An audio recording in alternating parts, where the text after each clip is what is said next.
Olá pessoal, tudo bem? Essa é a nossa série de estudos, o que a Bíblia diz, né? E nós vamos tratar hoje de um assunto muito especial. Nós vamos falar sobre a questão da injustiça, né? Um tema muito pertinente, muito relevante nos dias atuais. Qual é a postura do crente com relação à injustiça, né? O que é injustiça? E é sobre isso que nós vamos falar. Nós vamos começar tentando responder o que é a injustiça. A injustiça, queridos, é o oposto da justiça, né? O dicionário fala que a justiça é uma virtude que se propõe a dar a cada um o que lhe pertence. É direito, é razão, é equidade, né? O que deve ser feito segundo o direito e a razão, segundo aquilo que realmente é justo. O hábito também de conformar as nossas ações à lei. E aí eu te faço uma pergunta: você, como cristão, tem andado direitinho conforme a lei, tem feito aquilo que é legal, aquilo que é correto, do ponto de vista dos homens e do ponto de vista de Deus? O direito também explica que a justiça é retidão de proceder nas relações com os outros. A justiça também é a proporção e adequação no operar ou relacionar com outros. É uma conduta civil ajustada a determinada ordem jurídica. E é nesse ponto que a justiça se torna um conceito histórico relativo à ordem social e ao sistema jurídico normativo, do qual surge em cada sociedade, em cada país, em cada nação, em cada grupo social ou sistema jurídico normativo, cada sociedade, grupo ou pessoa, cada uma das pessoas tem uma ideia de justiça, né? E uma maneira de ajustar as suas condutas em determinadas situações civis, ou seja, que qualquer cidadão, né, a postura, o comportamento de um cidadão. Também são questões de direitos, de deveres, de serviços, de recompensas, trabalhos e retribuições, responsabilidades e sacrifícios, honras e privilégios. Então é algo que precisa estar muito inserido, né, na vida do cristão, porque ele está inserido, ele não está no céu ainda, ele não está nas nuvens, ele está inserido numa sociedade. Então é muito importante ele andar com justiça e abandonar toda espécie de injustiça da sua vida, porque justiça é isso aí: virtude, direito, razão, equidade. Então, a justiça de Deus é muito mais alta do que a dos homens, né? Muito mais sublime, ela é perfeita. E é interessante que no inglês, até as palavras justice, quando se refere a um homem, e righteousness, quando se refere à justiça de Deus. O righteousness é uma faceta do caráter de Deus. É uma justiça perfeita, uma justiça divina, uma justiça que não tem como se escapar.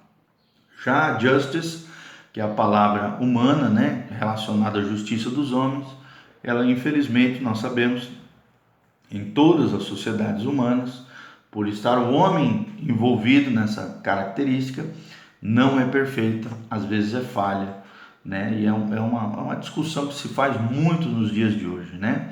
Sobre a questão da justiça. Para que a justiça funcione, ela precisa ter uma base sólida, absoluta, né? E quando se refere à justiça de Deus, nós estamos falando do caráter de Deus, na essência de quem Deus é, né? W.T. Conner disse certa vez: pela justiça e integridade de Deus, nós entendemos a retidão do seu caráter. O caráter de Deus é reto, nele não há sinal ou mancha de maldade. João expressa isso muito bem quando ele diz que Deus é luz. Ele diz em 1 João 1,5: esta é a mensagem que ouvimos dele e trazemos para vós. Deus é luz e nele não há nenhuma espécie de trevas. Então nós podemos confiar na justiça de Deus. A justiça dos homens pode vir a falhar, mas a justiça divina é perfeita e nele não há nenhuma espécie de dúvida, trevas, variação ou coisa nesse sentido. Essa declaração significa a absoluta pureza do caráter de Deus e sua completa liberdade sobre tudo aquilo que é mal, né? Às vezes a gente pensa, mas como é que determinada situação ruim acontece? Deus... Querido, Deus tem controle de todas as coisas. Às vezes aquilo que parece que a pessoa está escapando ali e que vai, né, vai se dar bem, no final de tudo, Deus com o seu governo, sua soberania sobre todas as coisas, vai punir, vai recompensar os maus, né? Mas não devemos pensar na justiça de Deus como uma casualidade meramente negativa, né? A justiça de Deus é algo positivo. Ele não está somente livre da maldade, mas também Deus se opõe ao mal. Ou seja, Deus é contra o maldoso, aquele que pratica a maldade. Nós precisamos entender isso. Por isso precisamos banir toda sorte de maldade, de mal da nossa vida. Toda a energia do seu ser, quando se refere a Deus, se levanta contra o pecado, contra a iniquidade, contra a injúria. Seu ser tem a natureza de uma vontade reta e moral. Quando se considera a vontade moral, entra-se na parte central, o cerne, o axioma, a coluna vertebral da natureza de Deus. A sua vontade se levanta sempre contra o mal e a favor daquilo que é reto, daquilo que é correto, daquilo que é do bem. Porque ser justo e reto faz parte da própria essência, caráter e natureza de Deus. O que Deus faz é justo, porque o seu caráter é justo. Deus é justo, é justiça e justificador daqueles que colocam a sua fé e a sua confiança nele. Desde a antiguidade, os homens, né, que têm conhecido a Deus, têm visto o Senhor como um ser reto, justo, santo em sua natureza e em todas as suas obras e em toda a sua criação. Ele tem expressado, né, eles, né, os homens, têm expressado sua confusão, às vezes, e perplexidade sobre o conflito observado entre um Deus soberano que é justo, de um lado, e de outro a injustiça atroz dos homens, especialmente em seus tratos com os outros homens, né? Então, às vezes o conflito está nisso. Um Deus que se autodenomina na Bíblia como um ser justo e do outro lado um ser humano corrupto, terrível, atroz, injusto, né? Então, às vezes, muitas pessoas entram em conflito com relação a isso. Em um resumo do ensino de Jesus no seu Sermão do Monte, encontra-se em Mateus 6,33, quando a Bíblia diz: buscai em primeiro lugar o reino de Deus, a sua justiça, e todas as demais coisas vos serão acrescentadas. Então devemos entender que a justiça moral é mais elevada que a justiça legal, ou seja, a justiça moral está num patamar mais alto do que a justiça legal. Isto é, o cristão não deve se conformar em somente guardar-se dentro da lei dos homens, da justiça legal. A lei do amor de Deus, escrita em seu coração e mente, é muito mais exigente.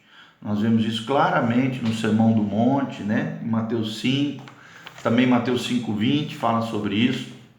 Então nós precisamos entender o que é a justiça e o que é a injustiça, evitar a injustiça e conhecermos e vivemos na justiça de Deus. O segundo ponto que eu gostaria de destacar é que somos todos responsáveis e culpáveis diante de Deus. Diante de Deus não existe desculpa esfarrapada, né? Então é muito importante nós assumirmos as nossas responsabilidades e quando errarmos, assumirmos a nossa culpa diante de Deus. Há uma norma divina que determina a justiça, né? É o conselho de Deus, aquilo que Deus determina na sua palavra, as leis de Deus escritas no nosso coração, na nossa consciência. Na luz da verdade de Deus, todo homem, né, se vê mal em seu estado natural, né? Quando olhamos para a nossa carne, a nossa natureza adâmica, pecaminosa, nós lidamos com essa maldade que habita em nós. Nosso velho homem, vocês sabem, é egoísta e, portanto, injusto por natureza. Deus declara na sua palavra, em Romanos 3,10, que não há um justo, nenhum sequer. Cada um de nós é responsável diante de Deus por todos os nossos atos, ações, comportamentos, atitudes e pensamentos. Nós vemos isso claramente em Romanos 14, versículo 12, em 2 Coríntios 5, 10, em Colossenses 3, 25. A Bíblia o tempo todo chama o homem à responsabilidade, chama o homem a assumir diante de Deus as suas falhas, as suas culpas e a responsabilidade pelos seus atos. Então, não adianta querer fugir. Um dia nós teremos que prestar conta diante de Deus de tudo aquilo que fazemos nessa terra. Terceiro princípio que nós queremos ensinar é que Deus nos chamou para sermos semelhantes a Ele. Ou seja, da mesma maneira que Deus é justo, correto, reto, honesto, sincero, íntegro, inteiro, perfeito, assim nós também devemos caminhar. Nossa meta é sermos como Jesus, Jesus de Nazaré. Ele é justo e nós devemos ser conformados à imagem do seu Filho amado, Jesus de Nazaré, pelo poder do seu Espírito. Então, ser justos, ser equitativos, ser santos, ser retos, sermos íntegros em toda a nossa maneira de viver, conforme nos declara 1 João 2, versículos 3 e 6, fala sobre isso. Aquele que não faz justiça não é de Deus. Aquele que não vive uma vida reta, justa, correta, santa, consagrada diante do Senhor, infelizmente não nasceu de novo, não conhece a Deus, conforme diz 1 João 3,10. 1 João 3,10. E a própria Bíblia diz em Efésios 5,9, porque o fruto do Espírito está em toda bondade, justiça e verdade. Se verdadeiramente temos o Espírito de Deus, e esse Espírito que habita em nós está frutificando, está se externando através de comportamentos, ações, atitudes, o fruto do Espírito está em toda bondade, justiça e verdade. Efésios 5,9. E Efésios 4, 22 e 24, é um texto que várias vezes temos usado aqui nos nossos vídeos. Despojando-nos, pois, do nosso velho homem, com seus feitos injustos, tá vendo? A injustiça faz parte do velho homem, e com seus desejos egoístas e enganosos, vistamo-nos do novo homem, criado segundo Deus, na justiça e santidade em verdade. Efésios 4, 22 a 24, fala de tirarmos as vestes velhas, as velhas atitudes, os velhos comportamentos, os comportamentos pecaminosos que nós tínhamos e precisamos mortificar, matar, destruir, e abandonar constantemente esses velhos comportamentos errados, errôneos, que são do velho homem, antes da conversão, antes do novo nascimento. E é isso que Jesus fala, nós temos que nos revestir do novo homem, criado segundo Deus, em justiça e santidade e em verdade. Então, o quarto princípio que nós queremos também relatar aqui, muito importante, é que o Evangelho revela a justiça de Deus. No Evangelho de Jesus Cristo, se revela a justiça de Deus na pessoa do Filho e a sua ira contra toda a injustiça dos homens. Romanos 1, de 16 a 18, fala sobre isso. João Batista também foi foi excelente na sua proclamação da justiça de Deus, chamando os homens ao arrependimento, porque o reino de Deus estava chegando no meio deles. Então, o arrependimento leva a isso, ao alinhamento com o céu, à justiça de Deus. Por isso o seu chamado ao arrependimento teve tanta força naquela época, de aparência religiosa na vida de muitos, mas de falta de prática da verdadeira fé, da verdadeira espiritualidade. Por isso João Batista chamou tanta atenção, pregando pelos desertos, preparando o caminho para o Salvador Jesus de Nazaré. Por isso seu chamado de arrependimento teve tanta força. Nós vemos isso em Lucas 3, de 2 a 18 e Mateus 3, de 1 a 12. Deus justifica, querido, pela sua graça manifesta no sacrifício de Jesus, na cruz do Calvário, a todo aquele que crê e se entrega a Ele.